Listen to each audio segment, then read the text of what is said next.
Maligayang pagbati sa iyo. Mabuti nakabalik ka sa channel na ito. O di kaya nasumpungan mo ang channel na Aralin sa Filipino. Munting kahilingan sa iyo kaibigan. Huwag kalimutang i-like at mag-subscribe sa channel na ito para mas updated ka sa mga bago pang video na lalabas tungkol sa aralin mo sa Filipino. Narito na ang nilalamang aralin ng video na ito. Una, kahulugan ng piling salita. Ikalawa, talambuhay ni Dr. Jose P. Rizal. Narito na ang unang bahagi ng video na ito. Talasalitaan. Unang salita, pagpapaimbabaw, na ang ibig sabihin, pagkabigong sanayin o isagawa ang mga katangiang ipinangaral. Ikalawang salita, sobresiliente, na ang ibig sabihin, napakahusay. Ikatlong salita, kulapol, na ang ibig sabihin, maruming bahagi ng anuman. Sunod na salita, palimbagan, na ang ibig sabihin, imprentahan. Sunod, pagpipitagan, na ang ibig sabihin, paggalang. Sunod, masasawata, na ang ibig sabihin naman, mapipigilan. Dumako na tayo sa ikalawang bahagi, ang talambuhay ni Dr. Jose Rizal. Isinilang si Rizal noong ika-19 ng Hunyo 1861 sa Calamba, Laguna. Ang kanyang mga magulang ay sina Don Francisco Mercado Rizal at Doña Teodora Alonso Realonda. Si Rizal ay bininyagan 3 araw matapos siyang isilang noong Hunyo 22, 1861 sa Calamba, Laguna. Ang nagbinyag sa kanya ay si Padre Rufino Goleantes at ang kanyang naging ninong ay si Padre Pedro Casañas. Narito naman ang maagang edukasyon ni Rizal noong 1864 hanggang 1870.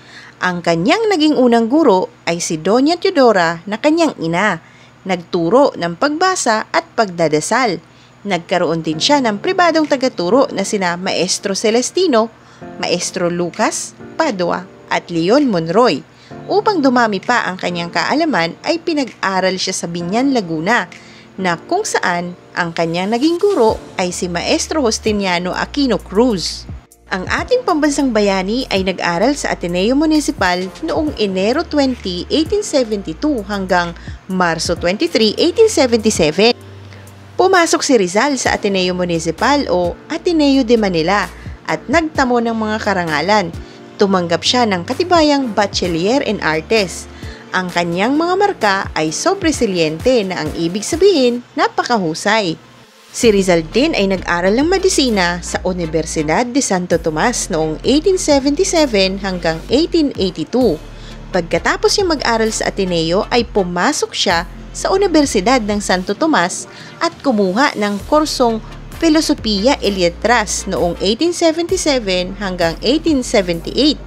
Kasabay ng pag-aaral ng Filosofiya e Letras ay kumuha rin siya ng kursong Surveying. Sa mga taong 1878 hanggang 1879 ay nag-aral naman si Rizal ng medisina sa payo ng rektor ng Ateneo. Isa sa dahilan ng kanyang pag-aaral nito ay ang lumalabong paningin ng kanyang ina. Si Dr. Rizal ay naglakbay din sa Europa noong ika-5 ng Mayo 1882. Pagkatapos ng 4 na taong pag-aaral ng medisina sa Santo Tomas ay napagdesisyonan ni Rizal na ipagpatuloy ang pag-aaral sa Europa. Noong ika-3 ng Nobyembre 1882 ay nagpatala siya sa Universidad Central de Madrid. Ang ating pambansang bayani ay mahusay na manunulat din. Isinulat niya ang Noli Me Tangere noong taong 1884 hanggang 1885. Ang pagsulat ni Rizal ng Noli Me Tangere ay may impluwensya ng mga aklat na kanyang nabasa. Ito ay ang Uncle Tom's Cabin na isinulat ni Harriet Beecher Stowe at ng The Wandering Jew ni Eugene Sue. Natapos ang unang kalahati sa Madrid, Spain, habang sa Paris, France naman ang kalahati ng natirang kalahati at sa Germany naman ang natitirang isang kapat. Sa pagpapalimbag ni Rizal ng Noli noong 1886, marami din siyang kinaharap na pagsubok.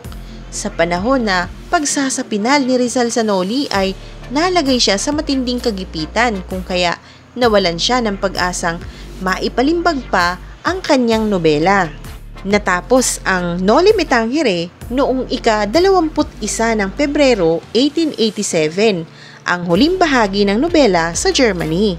Noong ika-21 ng Marso 1887, ito na ang taon kung kailan na ipalimbag ang Noli.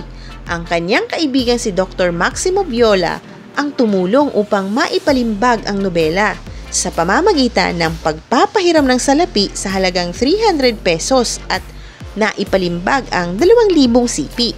Matapos ang nobelang Noli Me Tangere, ang El Filibusterismo naman noong 1891.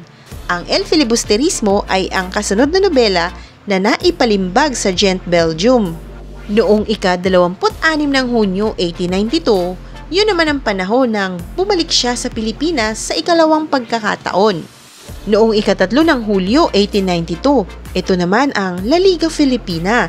Ito ang kapisanang lihim na itinatag ni Rizal na may layuning magkaroon ng pagbabago sa pamamalakad ng pamahalaan sa Pilipinas sa pamamagitan ng mapayapang pamamaraan. Ika-6 ng Hulyo 1892, ito ang panahon ng pag-aresto kay Rizal. Inaresto si Rizal sa utos ni Gobernador General Eulogio Dizpuhol at dinala sa Fort Santiago. Noong ika-15 ng Hulyo 1892, ipinatapon si Rizal sa dapitan sa Mindanao sa utos ni Dizpuhol.